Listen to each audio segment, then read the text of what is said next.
Welcome to Just Energy Radio with your host, naturopath and medical intuitive, Dr. Rita Louise. We have learned from Einstein's theory that matter and energy are one. Physicists believe that all systems in nature have their own particular way of vibrating. From the swinging of a pendulum to the waves of the ocean to the light that brightens the sky each day, each of these oscillates at its own unique rate. The same holds true for every thought, feeling, event, or word we speak. Each has its own frequency or rate of vibration. What many of us don't realize is when we take everything in our universe down to its simplest form, it is all just energy. Join Dr. Rita Louise on a journey through time and space where past, present, and future collide. Today, what you believe may be called into question. What we want to know is, who made up the rules? Be brave and step outside the box. We are about to turn our world upside down and venture into the unknown. Hold on. We are departing our own beliefs and entering alternative realms. Enjoy the possibilities.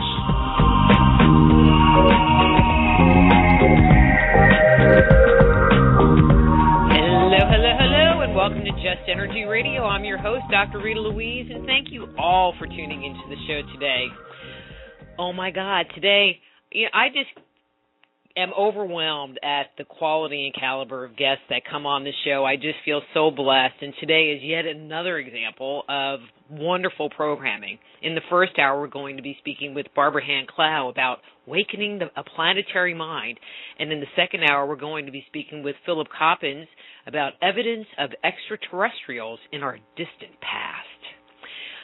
Don't forget, Just Energy Radio is brought to you by soulhealer.com, where you can learn about the different services I offer, including medical intuition evaluations, energy medicine, and alternative health consultations. That's soulhealer.com. And you can also go to, or our other sponsor is the Institute of Applied Energetics. That's appliedenergeticsinstitute.com. And do remember, our archives are located at www.justenergyradio.com, where you can check out our over 5 years' worth of archives, which include earlier interviews we've done with both Barbara and Philip in the past. So please do check that out. Sign up for our weekly newsletter and keep informed of what's coming up on Just Energy Radio. So let me tell you a little bit about Barbara, and we will get her on the air. Barbara Hand Clow has been teaching the critical importance of time acceleration and the Mayan calendar since May 2005. Drawing on the breakthrough work of Swedish biologist Carl Johan Calleman, author of the Mayan Calendar, Transformation of Consciousness, Barbara explains the significance of the Nine Underworlds, all of which concluded in October of 2011. Barbara Hand Clow is the author of 11 books on the transformation of consciousness. Her webpage, handclow2012.com. Please welcome Barbara Hand Clow. Hey, Barbara, how's it going? Oop. Yeah, I got to unmute the mic. That makes it work so much better. Can you hear? I can hear you now. Okay, good. I'm here in the sun in Vancouver. But that's Canada. You're supposed to be like under 50 feet of snow. Not this year. Not this year. No. Weather's definitely unusual this year, but pleasant. You know, it's interesting. I was doing an interview with someone who is in Australia. So they're in summer now. They had snow. They had snow in the summer in Australia? Mm-hmm. Like on the mountains, but... Yeah, maybe we're having like some kind of pole shift or something, and no one knows it. I know. Yet. Well, we are. The sun is definitely reactivating itself for the next solar cycle, and the solar flares are affecting us a lot, I think. Last time you were on was just before the October 2011 date, and I just wanted to start by kind of catching up, because according to Calleman's work, as opposed to the December 21st, 2012 date for the end of the Mayan calendar, he estimated at October 28th, 2011? That's right. Yeah. Okay. It was the 20-something. And so what have you noticed since that's happened, or has anything happened since then? Well, first of all, during 2011, the first issue was that it was going to be the ninth underworld, the ninth acceleration. And each one of these accelerations was functioning faster than the previous one. Like the one before this one started in 1999, and then the one before that, 1755, and then the one before that, 3116 BC. So each one of these has gone faster and faster. And each one of them, as they go faster, they've been processing issues in the past, according to Calleman. So the first question is, was it more accelerated in 2011? And as far as I'm concerned, it was unparalleled. As fast as things went since 1999, they went 20 times faster during 2011. It was just an incredible experience. And for many of us, this was the first one of these 9 underworlds where we could follow the cycles day by day, because we finally got to the point where this information, Rita Louise, we didn't even have this knowledge until about 10 years ago. We didn't know about this factor in the calendar. So number one, I think most listeners would probably agree, starting with that the very first day of the 9th underworld was the day of the tsunami and the great quake in Japan. And then things just kept on rolling. The number of really despotic world leaders who have been deposed, and the number of societies that have made major steps to free themselves. For example, one of the issues with these underworlds is the underworld from 1999 plus involves the evolution of technology. And so suddenly in 1999, people were BlackBerries, emails, people were really accelerating their technology. Then the issue during 2011 was unity consciousness. And the way in which many societies were able to change themselves last year was by working on Facebook and Twitter in order to network so that they could communicate to achieve the things that they were seeking. So number one, I do think last year was incredible, and I do think there was an incredible shift. And then since it ended, October 28th, 2011, what I'm experiencing, and I'm going to be curious to see what's happening for you, I'm experiencing a kind of calmness and a kind of lack of pressure and a sense that agendas aren't being pushed as hard.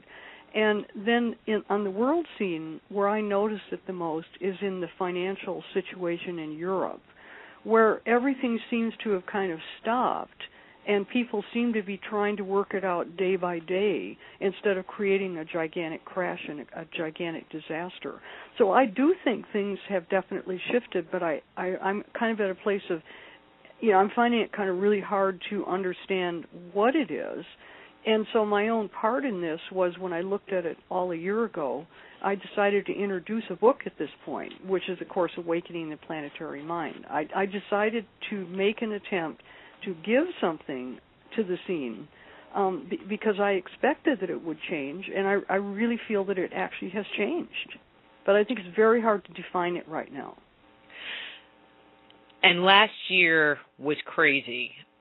My husband and I joke around and go, well, the last thing I remember, it was August, and then, but then like October and November, I'm sitting here thinking, because it was just like one giant blur, were just out of control. But it wasn't out of control in our lives; it was out of control in other people's lives that we kind of got sucked into because it was a bunch of family stuff.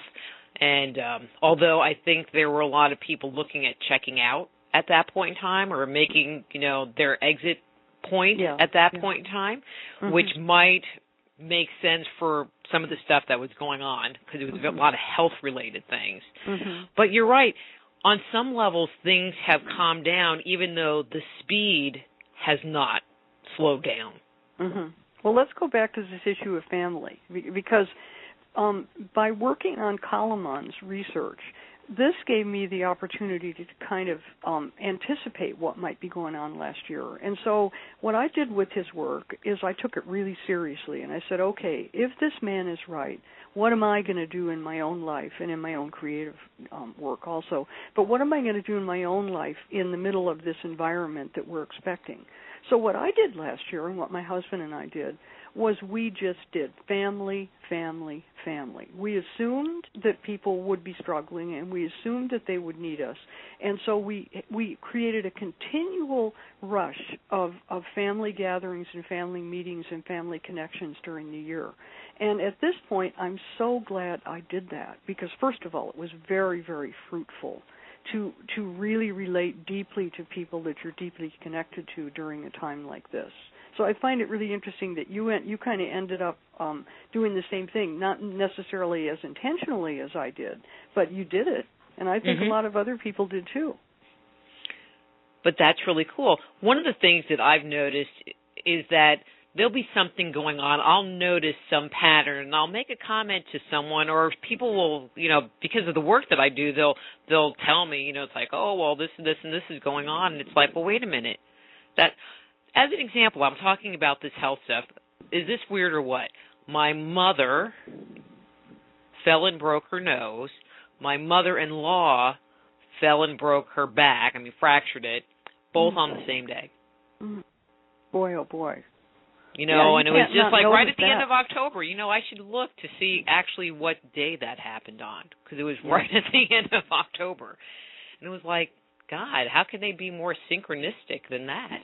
Yeah, and then certainly the intensity and speed of these events is harder on the older people are, the harder it is for them.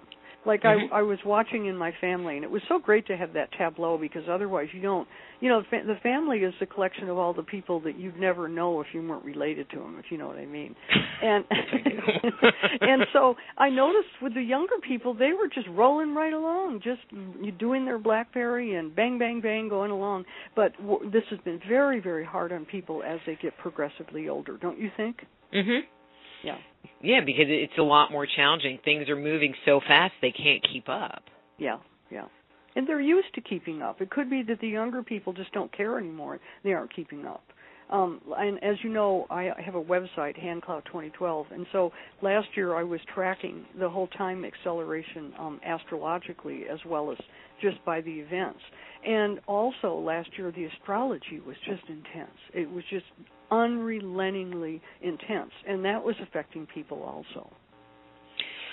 When you look at the political scene or the social scene that's going on, it seems to me that in this past year there has been more activity from the powers that be, the social elite, of trying to swing around the back end, passing laws, doing all this crazy stuff.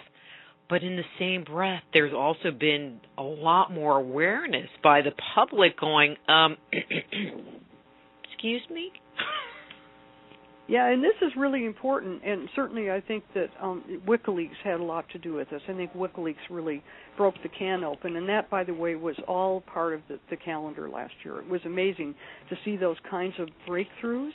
And I think that things like WikiLeaks and novels by Dan Brown and different people who are attempting to break open the secrets, like my latest book, Awakening the Planetary Mind, is going back into those secret issues for the last 20,000 years. And what I've discovered is that the powers that be function on secrecy. And so as soon as somebody blows their cover, number one, they can't get away with as much. And it also seems to have a quality of kind of unnerving them and kind of pulling the rug out from under them. And our best example of watching that kind of behavior is the Republican campaign. It's just hysterical day by day. The only thing that I've ever seen that reminds me of what's going on in the Republican campaign is when I was watching Walt Disney cartoons back in the 1940s. The Roadrunner would roll along and then get squashed by the machine that they flatten the lawns with, and then pop right back up.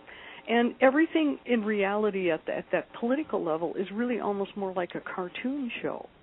But I also see evidence, and I'm seeking for a really good example at this moment. I also see a lot of evidence that people are really attempting to do things in a new way. Like you probably watched the State of the Union deliver the message from Obama. You mean that comedy hour? Yeah, it was a comedy hour, But it was interesting because I thought there was some level of genuine energy going on there that I haven't felt in a State of the Union message for a long time. But you might not agree. And that's okay, But I do see some attempts by people to become sincere, and where I see it the most is when they're at the end of the road. In other words, I only see it when somebody's been pushed up against the wall. And so, for example, Obama has been pushed up against the wall. And so that's where I see some movement. And I think that, let's say Calleman's right, and let's say that the whole push of evolution has arrived at an end point, and we're in a new now. We're in a completely new energy field. Then what you're going to see, number one, people are going to be against the wall because what they're trying to do doesn't function anymore. And I see a lot of that. And you're also going to see people just trying to do something in a completely new way because the field has changed so much. One of the things that I found extremely interesting is, in the U.S. they were trying to pass some laws to restrict Internet or copyright infringement on the Internet, which, would have greatly impacted sites like Facebook, YouTube, these big social networking communication sites, basically, cutting down and putting people in jail for putting material out. Yeah. And when they went and were, finally the word got out that they were trying to pass that bill, the senators and congressmen, their websites were being shut down because of the amount of activity, and they were getting barraged with emails, which That's I thought, yay, this is great.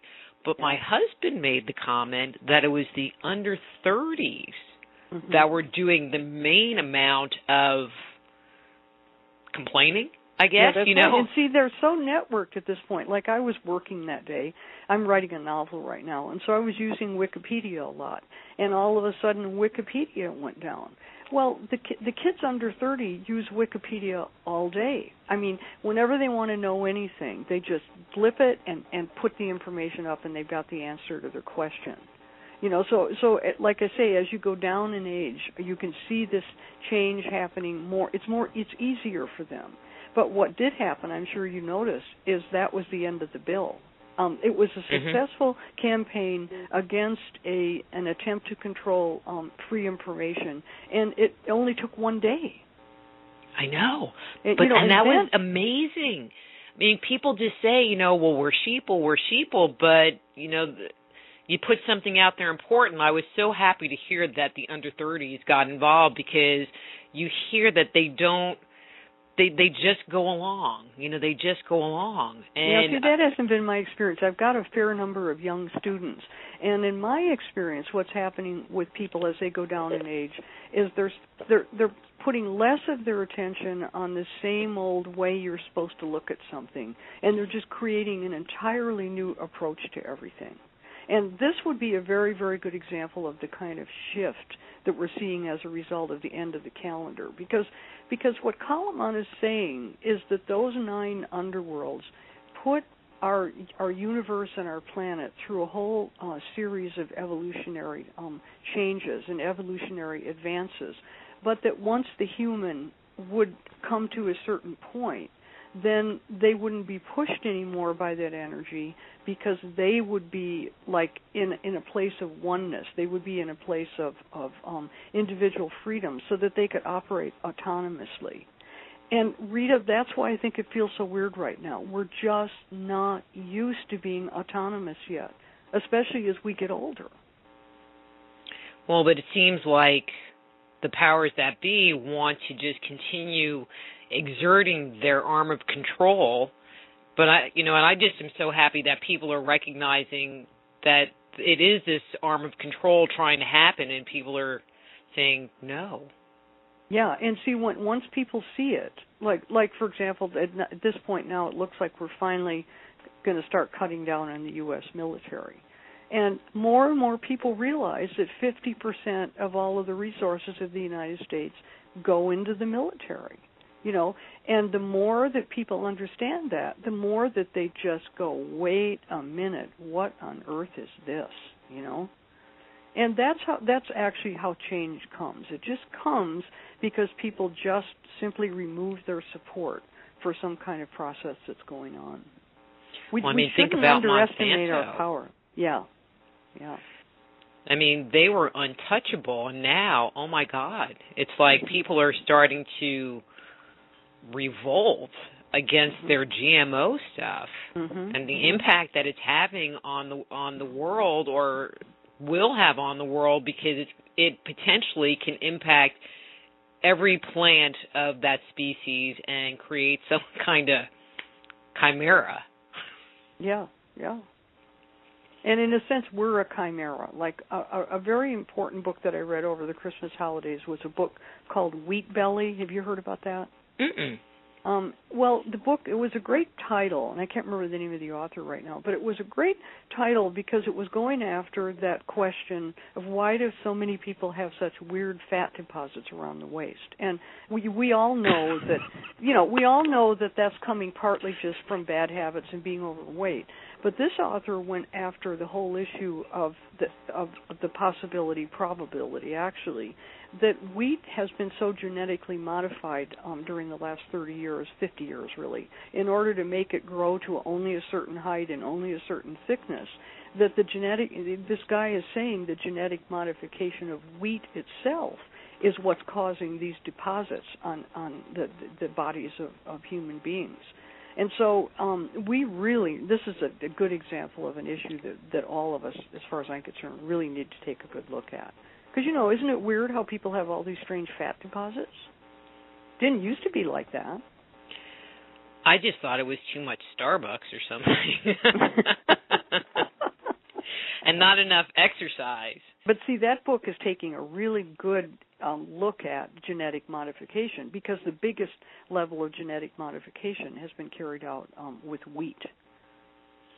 And I don't doubt that it has some kind of impact. I mean, I think there's a lot of things, that we do in our society, as far as our eating habits and our exercise habits that impact it. But then there's the things that we do to the foods that we eat that have, like the estrogens that are injected into animals, and the antibiotics that are injected into animals. They're like, oh, no, they're okay. They don't harm you. It's like, they're really right. not. No, they're really not. Yeah, have right. you noticed that in the last 5 years, especially the last year or two, that you're tending to eat less? Wanting to eat less. Have you noticed that? See, I don't eat, Barbara. You don't eat very much in the first place, right? Well, no, I've been really watching people, because Michio Kushi is a macrobiologist. He's dead now, but he was a great macrobiologist back in the 1960s and 1970s. And Michio Kushi talks about this time of awakening, which is where I think we are now. I think there's two factors going on. I think that push of the calendar ended, and then we also have the issue of going into a new astrological cycle, the age of Aquarius, and the whole issue of precession and the equinoxes, all that stuff, where we've come to a cyclical awakening point, as far as I'm concerned. And Michio Kushi said that when we move into this energy zone, which we seem to be moving into, that people will automatically just not need to eat very much. He said years ago that people would get to the point where they would just eat one strawberry for the day, and that would be enough for them. Now, I know that sounds very kind of idealistic and kind of pie-eyed optimism in a way, but I've definitely noticed with myself and with a lot of other people that if you eat very much, you just gain weight. I can't hardly eat anything without gaining weight, so I just don't eat very much. And what I do is I make sure that everything that I do eat is as healthy as possible. In other words, if I get meat, I make sure that it doesn't have hormones. I'm really meticulous about what I actually will eat. But I'm managing okay because I don't need to eat as much. Like if I had to eat as much as I did 25 or 30 years ago, I don't know how I would manage this. And see, my friends would probably say, you mean you eat more than a strawberry every day? Well, then you guys are already there. So. But I'm just amazed at how eating anything will put the weight on, which says, what does it say? It says don't eat, doesn't it? Well, it says don't eat, but then you get back to your original comment about the genetically modified foods, or, and how much impact is that having on our body retaining the weight? I think it's definitely having some impact on it. And so I go out of my way to avoid those kind of foods, including having my own garden. But it would have been. The point I'm trying to make it, to put a more positive spin on it, is if people don't really need to eat that much. I mean, let's say that what I'm saying is true. Meanwhile, we have 7 billion people on the planet, and they need to eat.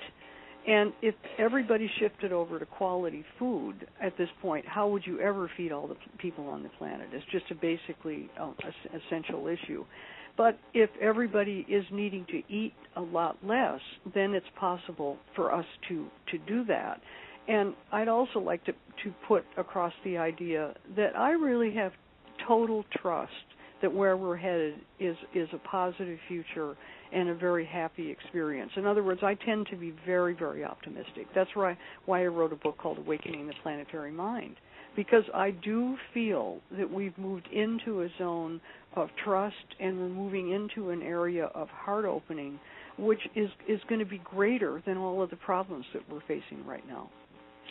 I will make one comment. You just kind of brought it to my attention, is I feel like there has been a shift in the fear factor. I mean, last year there was just this huge, the last few years, this huge fear base. Mm-hmm. And I feel like in the last few months that fear has lifted.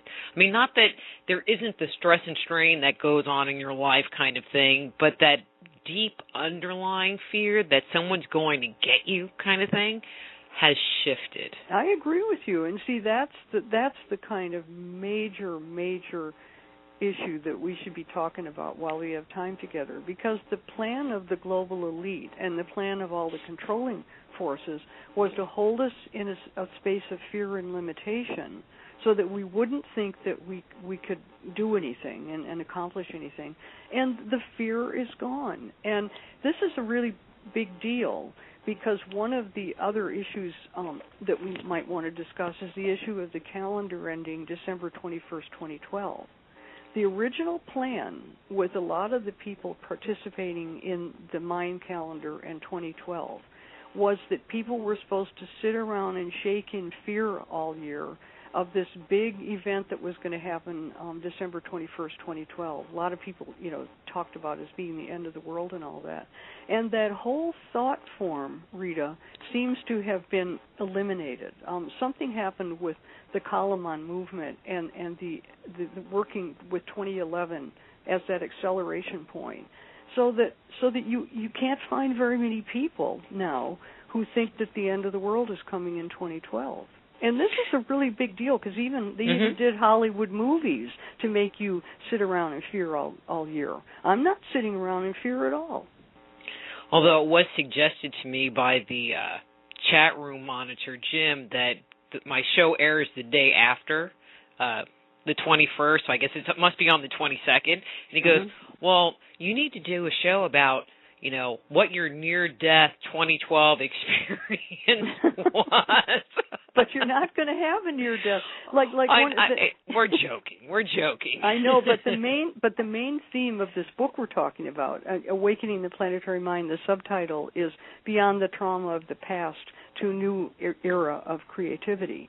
And what Awakening the Planetary Mind is covering is a great big huge cataclysm that happened 11,500 years ago. So what the book does is it gives you the whole story of the ancient cataclysm, and it gives you all the science of what happened at that point. And then the book comes through history showing how the powers that be, the global elite, have controlled people because they experienced this terrible cataclysm and they became fearful.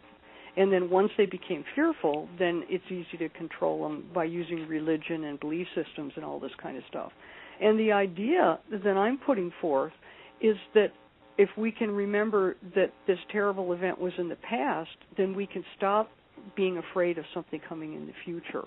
Like take a book like Revelation in the Bible by John of Patmos, which has all of this apocalyptical stuff about the coming end and all that. If you analyze that book very carefully, you can see that he's talking about what happened 11,500 years ago. Thank you. Yeah, if you start to get into, seriously, if you get into these sources that are talking about the coming end of the world, what you'll find is that they're actually talking about what already happened. And that's why Awakening the Planetary Mind is an important book, because if we can remember what happened to us, then we're not going to keep projecting it into the future. You know, we're not going to say it's all going to come to an end December 21st, 2012. And this is a big deal because there is one thing that's going to be going on this year that's going to be kind of tough. The sun is going to become extremely active this year. And when the solar flares are intense and when the sun is extremely active, people tend to get extremely agitated. They tend to get very anxious, like there was a big solar flare a couple of days ago. And Jerry and I, my husband, and I made the mistake of going out on the street that day, and we saw 3 or 4 people walking around who were completely nuts. We were drinking coffee, and there was a guy sitting next to us who was going off so crazy that we got out of the coffee shop and came home. And this is what the solar flares create. They create this kind of energy. And so then people could tend to attach this fear of the coming apocalypse to the energy that they're feeling. Do you see what I mean? Mhm. Yeah. Yeah. I mean, I agree with you as far as the December 21st date. I think between Calleman's work and then there was, God, I can't think of what his last name, Harry, the Christian guy who said that everyone was going to, you know, the rapture was going to happen. I mean, that came and went, and that a lot of people were really scared. Yeah. And, you know, and that didn't happen. I think it made people stop and go, well, you know, they said the same thing about Y2K, and now this guy's saying this, and nothing happened, and they've let it go. And it's like, well, if it happens, whatever. Yeah, I agree with you. And he said the world was going to come to an end in May, and then everybody sat around and waited for it. It didn't happen. So then he picked a date that was very close to Calleman's date, which I thought was interesting because I thought maybe he was trying to feed off of the work that Calleman was doing. And I noticed the same thing, Rita. I noticed there was a point where people went through another watching to see if it would happen and another watching to see if it would happen, and then they finally woke up.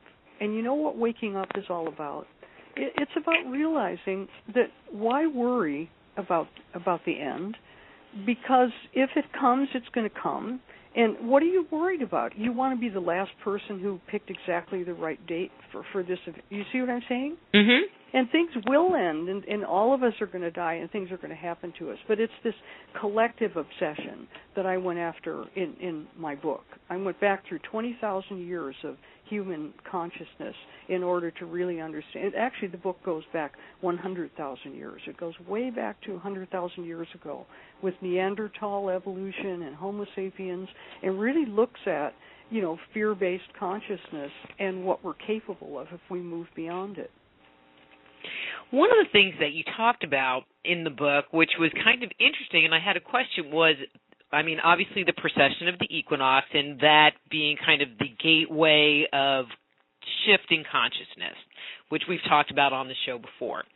But one of the things that you talked about was that there's a belief that we actually did not go into a tilted orbit until the catastrophe 11,500 years ago. Can you talk on that a little bit? Yeah, and thanks for bringing that up, because I'm one of the few modern authors who has adopted that point of view. Now, if you go back into ancient sources, Greek sources, and Roman sources and all that, you will find that a number of people believed and taught that the tilted axis came 11,500 years ago. And so this is a really, really big deal because in fact, by the way, some astrophysicists are working on this right now, and we're hoping we're going to get some scientific confirmation for this. But the basic idea would be that our solar system was really balanced and harmonic and was really in pristine condition until the cataclysm 11,500 years ago. And then when the cataclysm occurred, it not only affected Earth, but it also affected all the other planets in the solar system. So like Uranus's orbit is tilted 90 degrees off, and every planet in our solar system has very, very strange orbital anomalies that really can't be explained by anything except that our solar system was disturbed.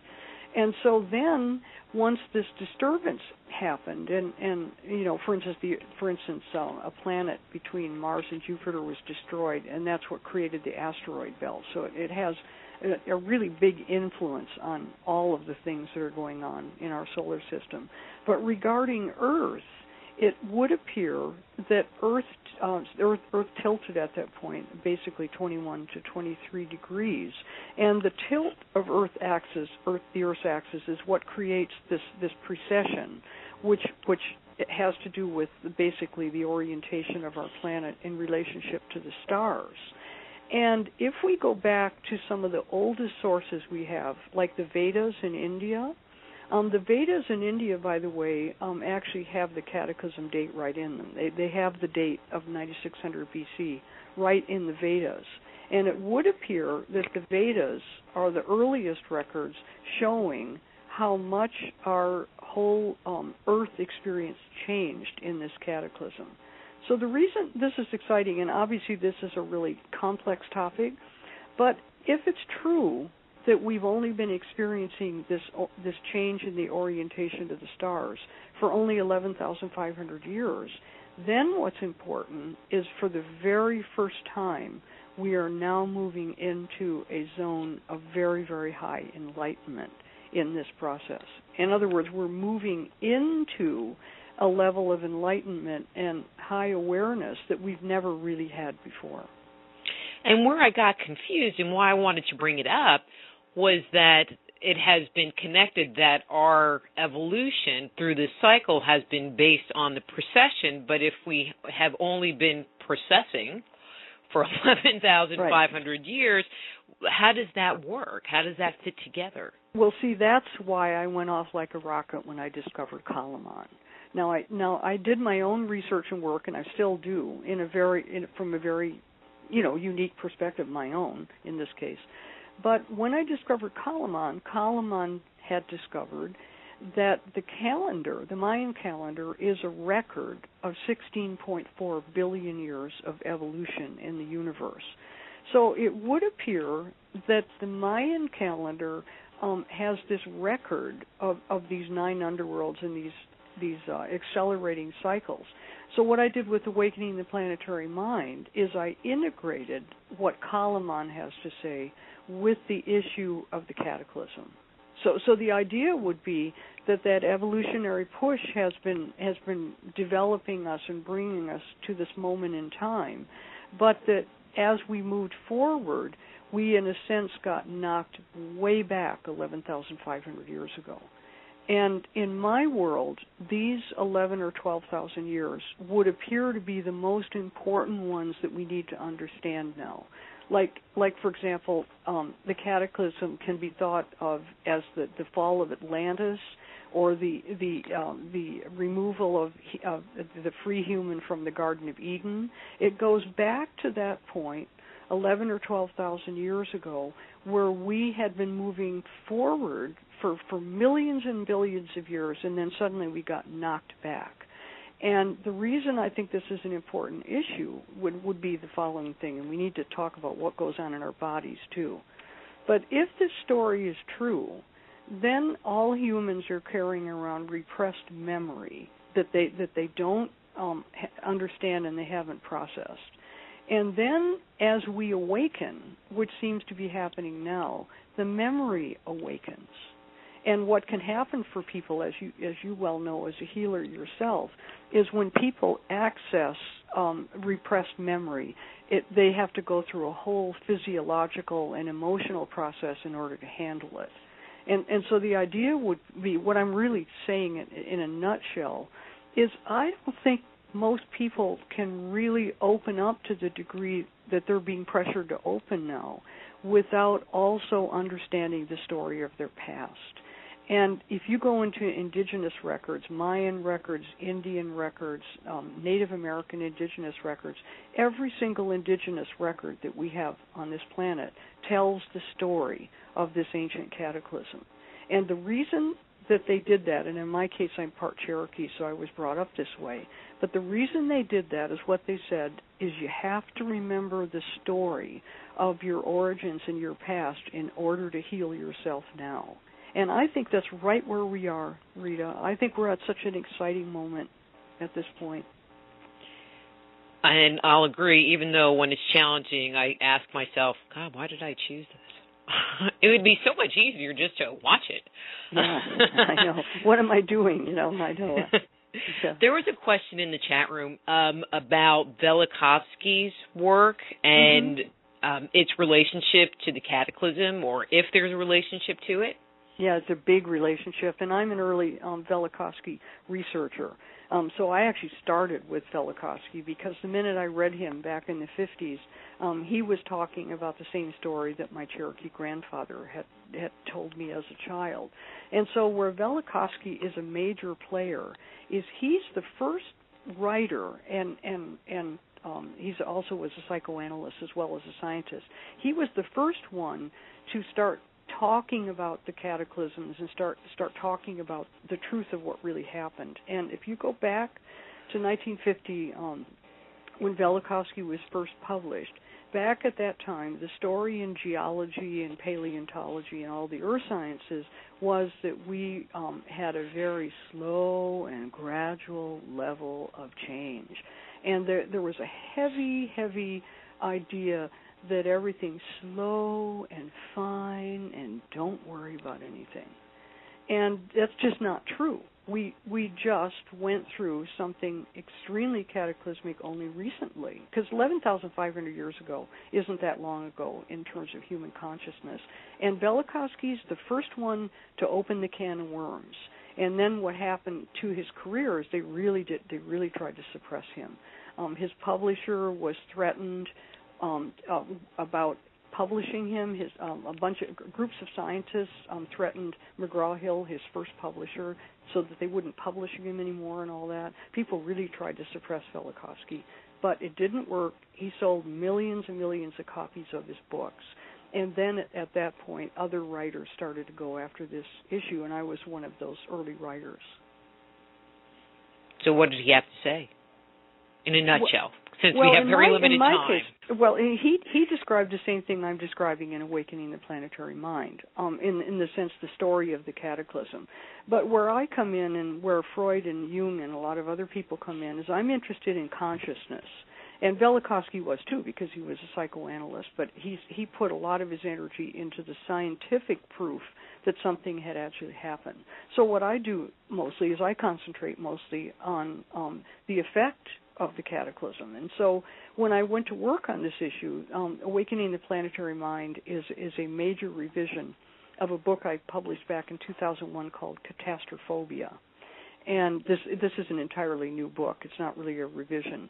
But if we go back to my work on Catastrophophobia back in 2001, what I did is I went to work with a couple of Oxford scientists in order to explore the implications of the cataclysm. The Oxford scientists did the science, and I did the psychological level, which is what I continue to do because my work has to do with consciousness.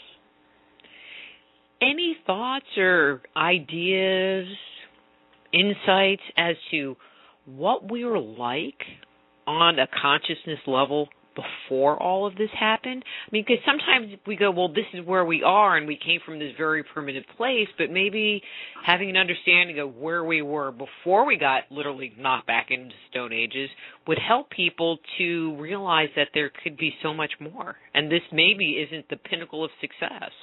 Yeah, and this is a great insight on your part, because the majority of the information in this book is a recovery of who we really were. And I even have an appendix where I go back to 100,000 BC and they just move up all the way through. And if you go up to about 25,000 years ago, if you take the period from 25,000 years ago up until about 12,000 years ago, this is the period where we were the most advanced, and then we got knocked back. So that's the period that's the most interesting one. So first of all, when this cataclysm happened, it was so destructive that almost all of the ancient civilization that existed at that time got destroyed. So we have very, very few things on the planet that show advanced levels of civilization that are more than 7,000 or 8,000 years old, as everybody knows.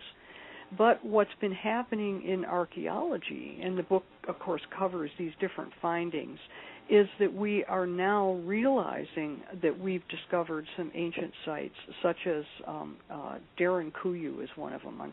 These are archaeological sites. But the book covers all of the things on the planet that we found so far that go back before that cataclysm.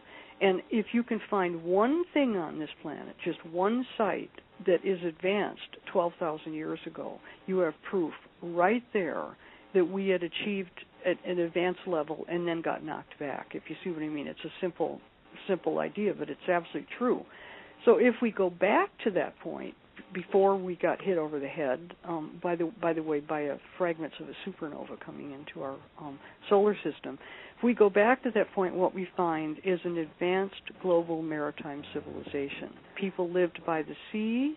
People were global, and I cover that.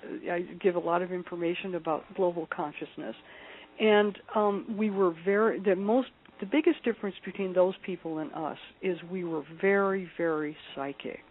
We had the kind of connection with each other that people are just approaching now with Twitter and Facebook, but we did it without technology. Well, I think we're going to be getting back there. I do too. Yeah, I think technology, I think these are just tools that take us to the level that we need to go to. And as we all know on this planet, there's a point at which we can't overburden the planet. Now, we actually are making great progress there. Like, just think of photographs. And did you know that Kodak in 2000, this is 2000 AD, Kodak was the 5th largest polluter on the planet Earth because of chemicals and film and all that stuff. And if you just look at what's happened to the way people are sending images to each other, the amount of pollution and waste that's being created is going down all the time. But then in the same breath, they talk about wasteful stuff. You go to the supermarket and there's so much wasteful packaging that it just blows me away. And I hold them up to my husband. I'm like, look, they give you like 3 green beans and the sauce, and it costs you $6, and it's this little teeny package, and you have to eat 3 of them to be full. Yeah, so you know how we solve that one? We don't buy it. That's another thing that is so important. And people underestimate to such a degree what an impact each individual person has. And I think that I see the signs of that kind of consciousness waking up very intensely in people under 40. I'm seeing major changes in the way they're approaching life. And I know I sound like a ridiculous optimist, but we're actually getting lighter at this point. And another thing, speaking of just knowledge and information, the biggest polluter and environmental monster on the planet is the U.S. military. And finally, we're seeing the first signs of a reduction in that area of activity on the planet. Just look at the waste and abuse of military bases and flying jets all over the place. We have to use our energy and intelligence to change those things.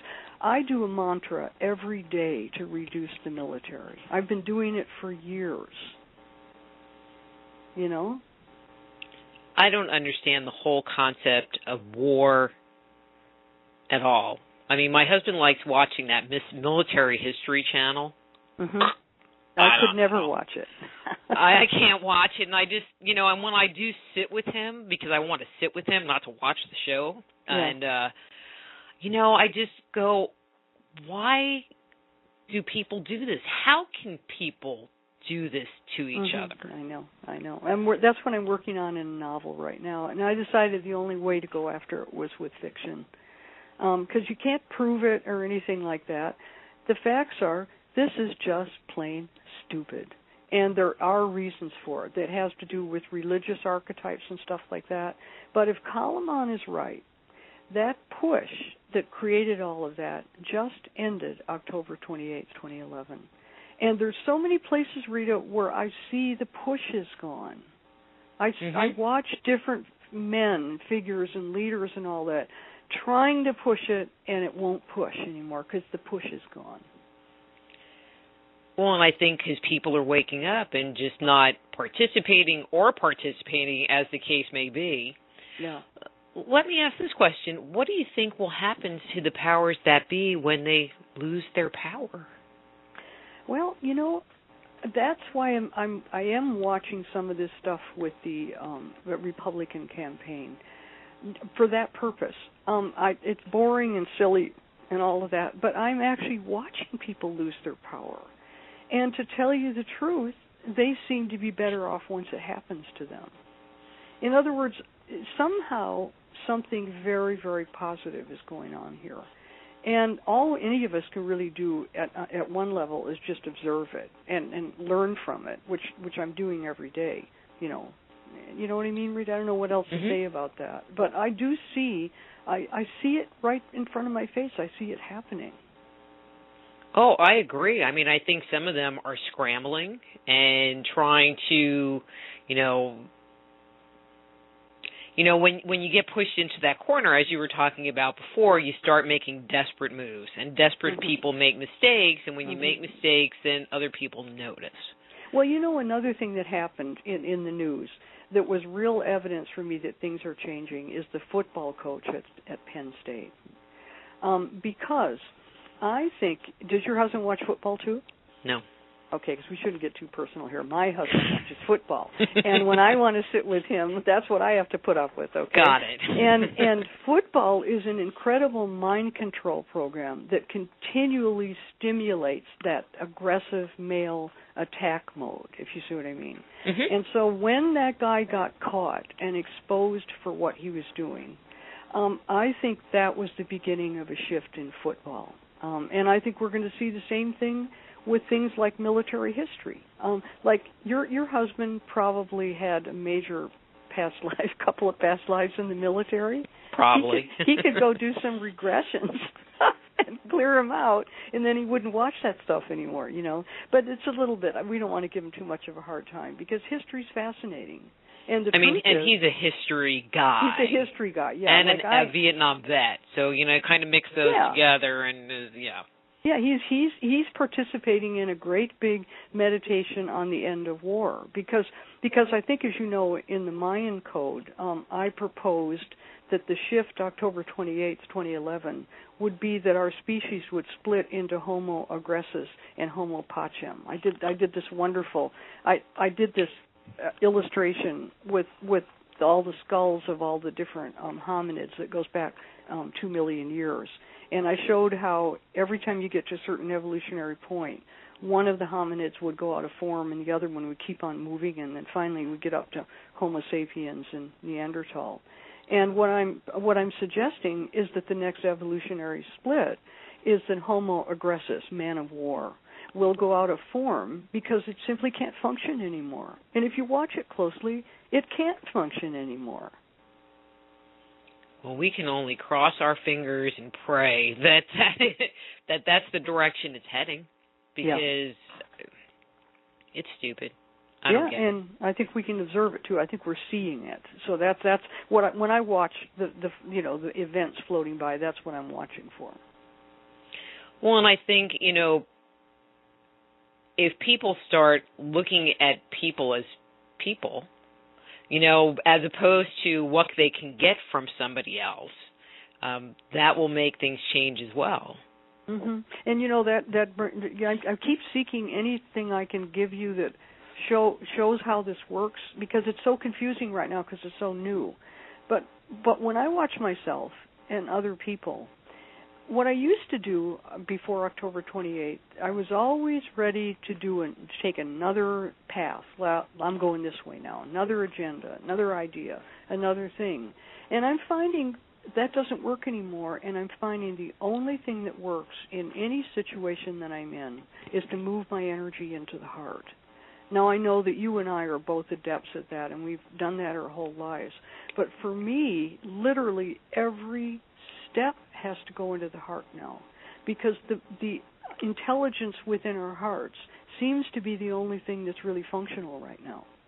Do you know what I mean? I'll agree. No, I totally agree. I mean, working from your mind doesn't work because you think, well, if I go this direction, this will be the right way. That doesn't work. If you go at it from a fear-based place in just a reactive mode, that doesn't work. But if you stop and take a breath and kind of check in with where am I supposed to go and kind of internalize that question, you're always sent to the appropriate place. I don't know how else to say it. You know, and this is an interesting idea that we could follow up, which would be probably a whole lot of stuff we were doing until very recently actually did come from fear. Like, I got to do this because if I don't, this is what will happen to me. That kind of thought process. Mm-hmm. And the fear is gone. So maybe it's the reduction or the loss of the fear that's causing people to not be able to move forward the way they used to. And then, if you're lucky, you discover that your heart knows. Well, I mean, one of the things that I had seen, and we're getting very close on time, but one of the things that I had seen over the last year, 2 years, the last year in particular, is that people were just not grounded at all. And so they couldn't get into their hearts because they couldn't bring their energy to that place. Yeah, last year was 2011. That's what 2011 was like, and I think that was happening because the acceleration was so fast at that point that you just couldn't ground it into the heart, you know. Mm-hmm. And then all of a sudden it ended, that push ended, and now you can breathe and you can go deep inside, and that's really the answer. But I think people are just kind of standing around going, okay, now what? You know, I think people have gotten kind of almost expectant that something's going to happen. It's like, okay, what's next? Yeah. You know, wait, let me hang on for the next tornado to come through. I know. You know, it really is a fascinating moment in time. And I appreciate being able to talk about it with somebody else who kind of thinks the same way. Well, I mean, you know, one of the things I like to do is to check into the energy on the planet and just see, like, where people are. And I haven't done that in a while. But last year, I couldn't even do it because all I kept seeing was fear. Yeah, I think I'll tell you what I did last year. I followed all those cycles that Calleman described, day by day, moment by moment, by engaging in deep historical reading. Like whatever period I was in, I was reading way back into the past in relationship to that. And I built up this tremendous data bank, and now it's coming out as a novel. It's really, really interesting how that craziness last year and that intensity that I somehow was sort of able to collect an understanding of the past that I think is probably going to bear some nice fruit. But, you know, in the same breath, it's kind of like you were following your heart, and your heart is rewarding you with something from all of your efforts. Yeah, I think so. And I can't deal with footnotes and bibliographies. This Awakening the Planetary Mind is the last gift in that area. And it's an incredible data bank, just the sources and the information. But I can't stand it anymore. That push to constantly manifest at that level, for me, is gone. Well, then don't, Barbara. You know, but I don't know. I think that you just need a break. And I think you'll come out with something marvelous down the road with footnotes. No, but it's going to be fiction. You see what I mean? I need that freedom now. Mm-hmm. Because in fiction, I can just go into the heart of my characters and then let them do their thing. Do you see what I mean? Mm-hmm. And I don't have to reference it anymore. I'm tired of it. So don't worry, there'll be another book. But it just won't be, I'm moving into fiction now. Well, that'll be cool. Yeah. So we have 1 minute left. Any last words for the listeners? One thing I really think is important this year is to rest a lot. And I've always said that in the past too. But with these solar flares, people are going to get really agitated and really disturbed by the energy on the planet. And when you start feeling tired and when you start feeling wiggy and when you start feeling confused, you'd be amazed at how much it'll help you to just rest. Just lie down and put yourself all back together again. Great. Any classes or anything like that coming up kind of thing? Well, I'm up here in Canada, and I'm teaching at the Vancouver Public Library. The stuff is on my website. And I will be teaching again, and it'll be posted. But right now, nothing is scheduled. I'm doing a lot of interviews right now. Got it. And the website, handclow2012.com. And the new book, Awakening the Planetary Mind, I'll assume anywhere, any bookstore, anywhere? Yeah, anywhere, Amazon, bookstores, our website, whatever, you can get it that way. And it really is a very, very deep and loving gift from me. I would put it that way. Well, great. Barbara, always a pleasure having you on the show. Thank you, Rita. And thanks for just sharing your insights and wisdom about this revolutionary period of time. Yeah, and I love seeing what you're thinking about too. It's so funny to be so much in the same place, but not be able to verbalize it because it's so new. And then I go touching buttons. It's like, okay, now the music should really be coming. The joys of having a one-woman show here. Yeah. There we go. All right, Miss Barbara. Thank you. Thank you, and I'll talk to you again soon. Good. That's Barbara Hand Clow. Her website, handclow2012.com, the new book, Awakening the Planetary Mind. It's a good one, and we'll be back with Philip Coppens after these words from our sponsors.